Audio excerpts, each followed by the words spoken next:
Hello, my name is Taylor Weston, and I write for REVEL, and I sing in the Found and the Alexi. I also play some guitar. With me is Smokey Emerson of the band Mayday By Midnight, and also of the band Smokey Emerson, because he's also a solo artist.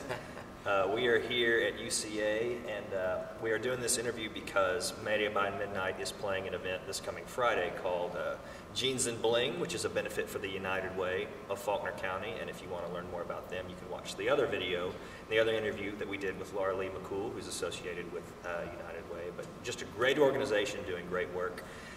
But now we're going to talk some music. And so Smokey, why don't you tell us how you got into playing, how you got into performing, that kind of thing. So my grandfather was a country musician, country singer.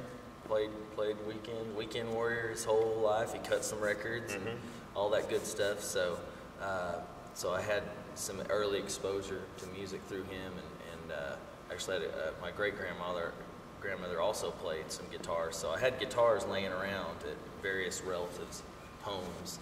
And my grandfather, when I was young, he moved out of state, but he left me a guitar. It was like a Gibson Dove copy that was very difficult to play. And so he left this guitar to me, and I would fiddle around with it every now and then. And when I was 12, I was starting to experience music and get into music during that time. And about that same time, my next door neighbor got a guitar for Christmas, an electric guitar, and I was pretty fascinated with it. So I started poking around on his guitar, and then in short order saved up and got my own instrument, and I've been playing ever since then. And that was many moons ago. So it was like 22 years ago. Yeah. So that's how I got into it, and it's just afforded me a lot of unique and exciting opportunities, and you just never know what's going to happen, or what opportunities are going to come to you. So it's great. I get surprised almost every day by something. So, you know what's funny is my first guitar was a Yamaha classical in some terrible condition that had been sitting in our living room. Baseball bat neck. Yeah, pretty much. And then my first electric guitar was this really bad Austin Strat knockoff. I mean, wouldn't stay in tune, just sounded terrible. And then I know other people who, this guy that I know, his dad left him a 1961 Gibson 335 or something like that. It's just saw one of those online for about $8,000. Yes, that's probably about nice what it would be. Well, how did you transition from okay, I like playing, I like jamming around, to hey, I really want to spend some time pursuing this, I want to play live? Right.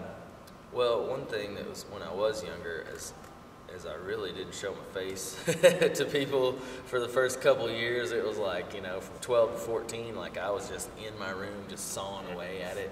So it helped me because, a lot of people, they start playing, they just instantly kind of jump in there. And I really liked just, creating the music and the sound of it.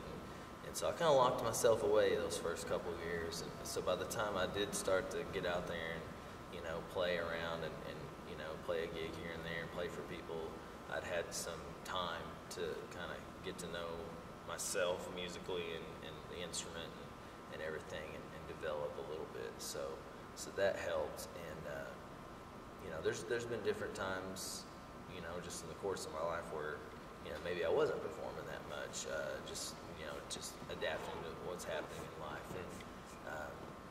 But I think it was around 2009 I started playing a little heavier, and 2011 was like my heaviest year ever as far as gigs goes. And I'm not looking to repeat that this year, but I'm picking and choosing and trying to make good decisions about and that's one of the things that brought us to this United Way event. Was I really wanted to get on board with that. Anything that's been happening in Conway, we've wanted to be a part of, and this is definitely has become like a second home for me since we moved here and everything, and it's just been fantastic. I mean, I never expected it. Just didn't know what to think. I just moved out here from Oklahoma in 2003, and I think I'd been to Arkansas one time before that on a short vacation, and so I didn't know a lot about it. So it's just been fantastic. I've been so surprised by just the people here and just all the opportunities that there are musically for folks here. It's really neat. It's not like that everywhere, you know. It's interesting because as somebody, I worked for Hitchhiker Entertainment in Little Rock that did Juanita's and Clear Channel and The Village, and 10 years ago, the music scene in Little Rock and in Conway was just bursting with really talented bands, and it seems like that for a while there was kind of this dearth, for lack of a better word. Like it was mostly, if you went to a live show, it was a metalcore band. Right. Or something. So have you seen kind of a resurgence of an interest in live playing lately, or did you even notice a change? I mean, it's always been there. It seems like it's getting younger and younger to me. Yeah. I mean, I'm getting older, but it seems like there's more, young kids that are, there's more opportunities for these, younger musicians to play music. So I'm seeing more of that. There's just an all ages venue opening up like, every day seems like somewhere, and so I see a lot more young folks out there playing, and less of the older like journeymen out there doing it. So I was thinking it didn't take long for me to get to feel old doing this. Yes, so, I know what you mean. So surprised by that, but so yeah, it's changed in that I feel like it's younger. It's a younger game and a younger market now.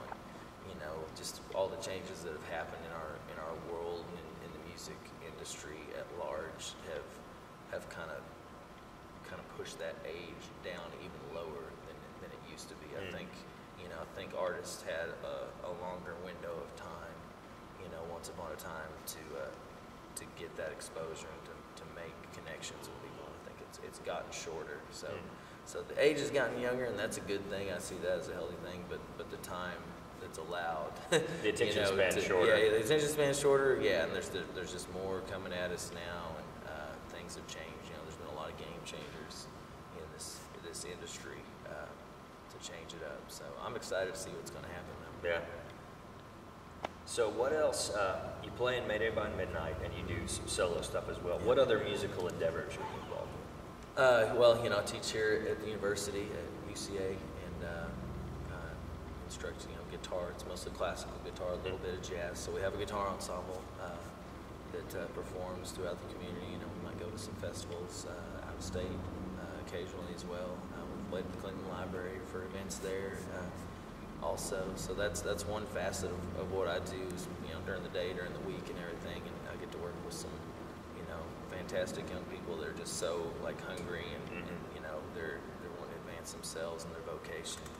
And it's just fun to work with those students and see them develop and grow, personally and musically too. So yeah, and I play a lot, just on my own, mostly acoustic and just out there. It could be at a hotel, it could be anywhere really. Just if there's a place that has music, I'll probably play it at least once, So and it's fun, I get to meet a lot of new people, and the longer you do it, the more familiar faces you see out there. Yes. And, I realize more and more that that's kind of what this is all about, is the connections that we make with people. And I just feel fortunate that I get to be a part of people's lives in that way. So. I can understand that for sure, because it's music is a universal language in a way. You have. I remember reading a story about a band called Under Oath, which I know you've heard of. Sure. And did you? I know you didn't play with them, but did your band Sub 7 tour with them? I don't know. I don't know if they ever toured with them. They might have played a show with them. Gotcha. I never played a show. But at any rate, they were doing a tour in Germany. They're an American band, and they had a sold out show, and I forget what city it was in, but everybody was singing along, and then the singer said, "So how many of you speak English?" And only 4 people raised their hands out of this whole sold out venue. Right. But they knew all the words to their songs, and I just thought that was a great example of how there might be cultural and socioeconomic, or even or ethnic or even religious differences between people. But you think of a band like U2. You go to a U2 show, it's church, man. Yeah. You see all different kinds of it people of ages and different backgrounds coming together to celebrate music together. and like you said, it's wonderful to be a part of that. It Right. really is. Yeah, it's fun. I like playing, the covers. A lot of people are like, "Oh, you play cover music." I'm like, well, it kind of makes it, it's not really about us so much. You kind of take yourself out of it a little easier when you're not singing your own song. That makes sense. You're not necessarily like pushing your own message or whatever. It's like you're playing music. I think all those songs that are cover songs that get repeated, that represents the best of our society, and the music that is going to stand the test of time, that is going to be continually played, and not forgotten. So it's good to be a part of that.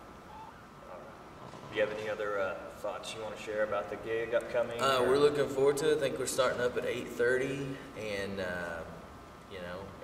it should be fun because I know that our set times are a little shorter, so it'll be all just pedal to the metal.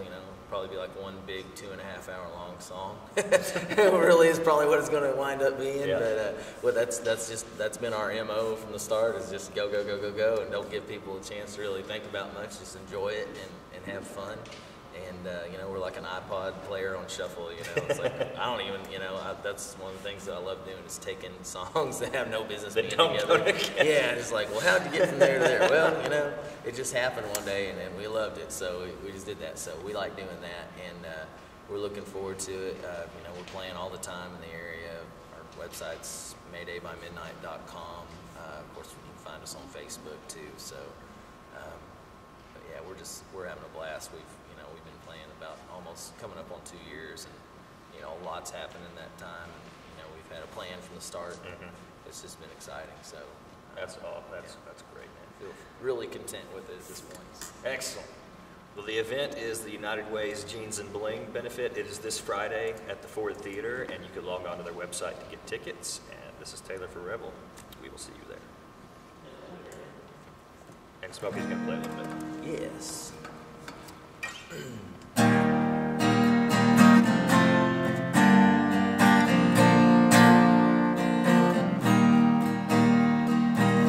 You sit there in your heartache, waiting on some beautiful boy to save you from your own ways. You play forgiveness, watch it now. Here it comes.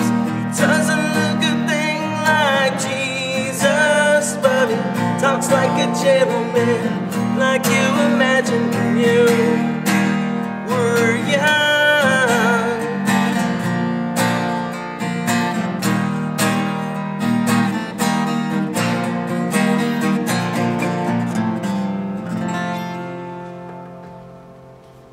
That'll do.